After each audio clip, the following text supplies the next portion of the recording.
say that, but when you find out what happened to me, you'll see it's not exactly something that you'd want for yourself. My dad is a truck driver. For years, he drove around the whole country. We'd only see him 4 or 5 days a month at most. Even though we barely spent time together, we had this strong bond. On the days when he was home, we used to play board games. He would always let my sister or me win. I miss those days a lot. We were a really happy family. I was happy at home and at school as well. I think that's because I had the best group of friends in the city. Matt, Jamie, Chris, and I have been friends since kindergarten.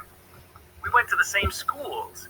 We promised each other that we would stay together until high school's over.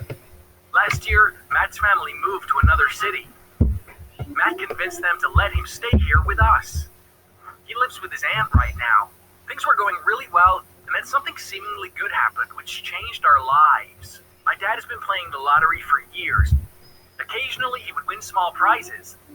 But one day, he hit the jackpot and won the biggest prize in years. So one morning, we woke up as one of the richest families in the city. Many people dream of winning the lottery. My dad quit his job as a truck driver. We moved to a nicer neighborhood, bought a bigger house. From now on, we could buy anything we wanted. This is the good part. And then there's the flip side. A lot of news outlets talked about my dad winning the jackpot. Everyone knew the truck driver who got rich overnight. Relatives and friends who my parents hadn't seen in years started coming over. But why? To celebrate with us? Of course not.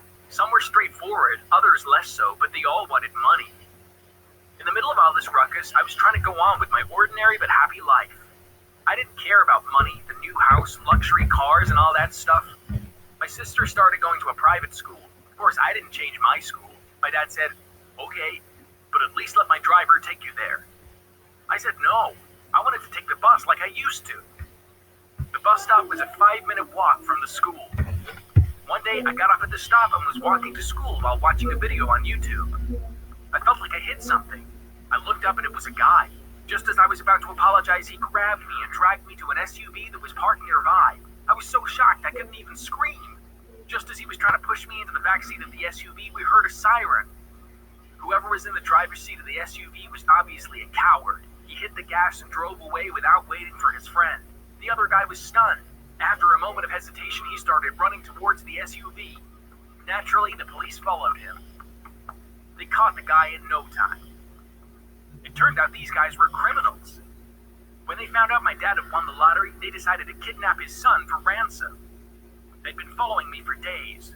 Finally, they decided to go for it. Thankfully, I was saved by a police car that was passing by. I was curious about how much money they would ask for me, but I could never find out. Naturally, my dad was very worried. And he was right. There could be other people out there who had the same idea. "You can't be going to school alone anymore. I'm going to hire a security company. They will drive you around," he said. "What? I would be going to school with bodyguards? Dad, that's embarrassing," I was about to say. "Justin, I don't want to hear about it. Don't have a choice," he said, and didn't let me protest. That same night, 2 people came to our house to meet me. They looked exactly like what you would imagine bodyguards to look like. They didn't take their sunglasses off even inside the house. A guy named Alexander was in charge. "Mr. Justin, you need to comply with some rules for us to be able to do our job," he said. "What kind of rules?" I asked. "The first and most important rule is you can't go anywhere without us. The second rule is that you can only have one person with you at any time, at school or outside." I turned to my dad in shock. "What do you mean? Dad, will my friends take turns to hang out with me?" I asked.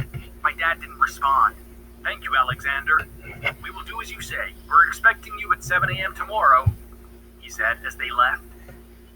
The following day was one of the most embarrassing days of my life.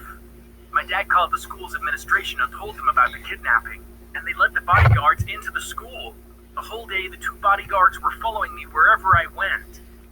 And of course, everyone was staring at us. The worst part was that they waited by the door while I was in the bathroom.